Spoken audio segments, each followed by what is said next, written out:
Okay, chapter 6 is Sagvak, the current Anugal, the wind. Oh, let's see. Sagvak, the current Anugal, the wind. Not exactly sure what that means.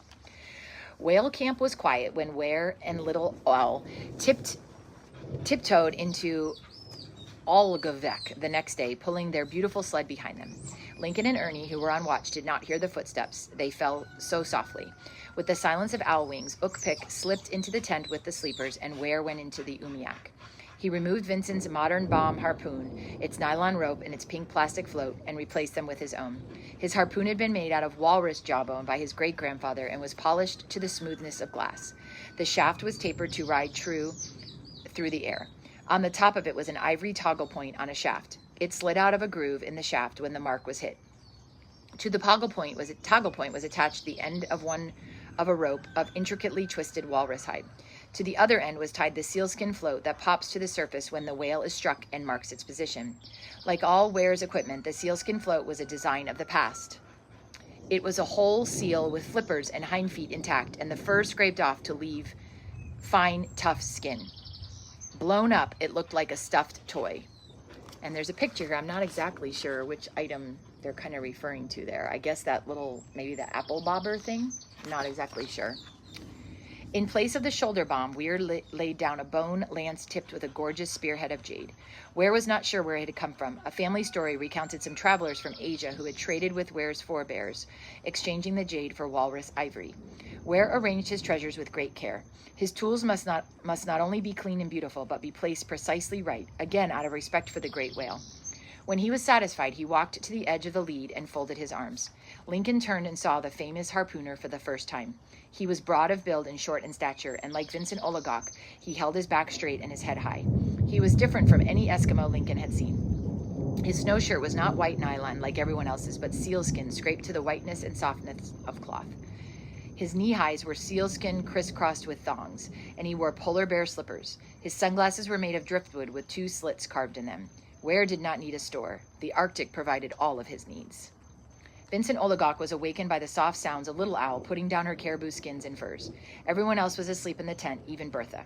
Lying very still with his eyes open, his white hair pushed back from his broad forehead, Vincent Oligok watched Little Owl. How happy her presence made him feel. His old friend Ware must think a great deal of Vincent to bring his dearest possession to the whale camp. Vincent Oligok and Ware Amagok were free-thinking leaders, and although most whalers did not have women in camp, not even wives, although they were the managers in town, he and Ware found them to be a definite attribute, and that settled that. When Little Owl had curled into her furs and closed her eyes, Vincent struggled to his feet. Bertha woke up when he moved. She rolled over and looked at her husband in surprise.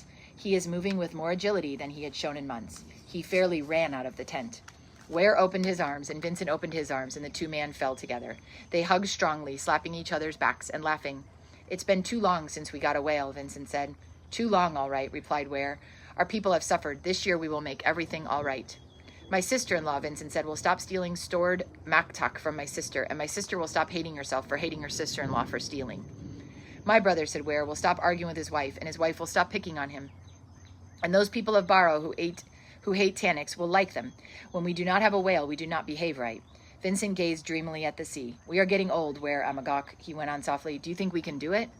"Oh, we can do it all right. Remember the whale you and I got by ourselves, just we 2? Vincent nodded. "You killed him with your great-grandfather's lance, nicely and instantly. We pushed him along the ice bank in the fog for several miles until we came to a camp for help to land him. We were then only little boys who had just left their mothers like these children." He gestured toward Lincoln, who was still on watch, and Cusick, who had just returned from Barrow and was unloading supplies. "But we did it all right." They felt joy in the bottoms of their bellies, these 2 cozy elders of the ice. Even while they reminisced, Ware was taking note of the position of Vincent's camp on the last open lead south of the point. He was pleased. "I saw Nukik," he said, getting down to business. Vincent's face grew peaceful. "You saw old Nukik. He's coming your way, all right." "He'll come to us," Vincent agreed. "I still have enough strength to paddle you right up to him. You step up on his back like the old days and drive that lance true." "I'm not so good at that anymore," Vincent Oligok, Ware replied. "I stay in the boat these days. I am a grandfather." "And I am a grandfather too, and a great-grandfather, but we have many years of experience behind us. That is better than strength." "Where is the boyer?" "He is the one on the far perch." "A little pale," Ware said, catching a glimpse of Lincoln's forehead. "But he's a good one," said Vincent Oligok. "He felled a bear with a strike on the head. He is now Karuk." I heard that story at the Barrow Town Post Office. This Karuk is now famous, all right. The men watched the sea ice flash back light to the sun, and the water turned deep purple. Suddenly they gave each other playful glances that were signals, put their arms around each other's necks, put their forefingers in the corners of each other's mouths, and pulled. They turned their heads with the stretch, laughing and screwing up their faces in pain as they played the old Eskimo game. Ware dropped his hand first. You win, he said. We send you to the Eskimo Olympics with Little Al. She is champion 1-foot high kicker. She can reach that little ball on a string 1 foot above her head and kick it?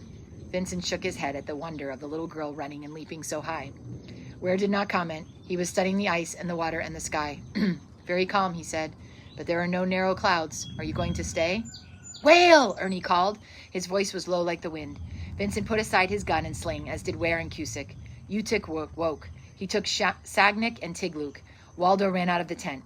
Eyeing each other, not speaking, they grasped the sides of the Umiak and as one slid it into the water. And here's them in the boat, the Umiak. Ware climbed aboard and walked to the bow. One by one, the others took their seats. Lincoln, who was still standing watch and wondering what was expected of him, saw Vincent beckon to him. He jumped off the perch, stepped into the Umiak, and proudly took a seat behind Cusick. Vincent checked the boat and equipment with an experienced eye, nimbly sat down in the stern, the captain's seat, and pushed off. The crew lifted their paddles and stroked in unison. The whale was about 200 yards away along the lead edge. A white blow appeared against the dark water. The whale arched, rose high out of the water, and sounded. From a lifetime of whale watching, Vincent judged where he would come up. Putting down his paddle and picking up the oar kept in the boat bottom for a rudder, he steered the boat to the precise spot. Lincoln was gritting his teeth to keep up with the others when Vincent grunted and the paddler stopped. The Umiak slowed and drifted straight ahead, and Vincent leaned on the oar. With a whoosh, a column of spray shot 20 feet into the air not 3 yards from him.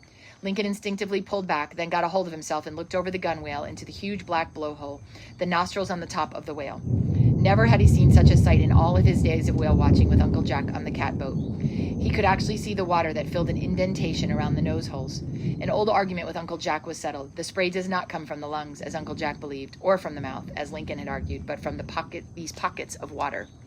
As lightly as if he were eiderdown, Whiter balanced, and I don't know what eiderdown. Oh, eiderdown would be the down of the eider duck. Ware balanced on the front seat of the boat, his back to the crew. He raised his harpoon above his head. His eyes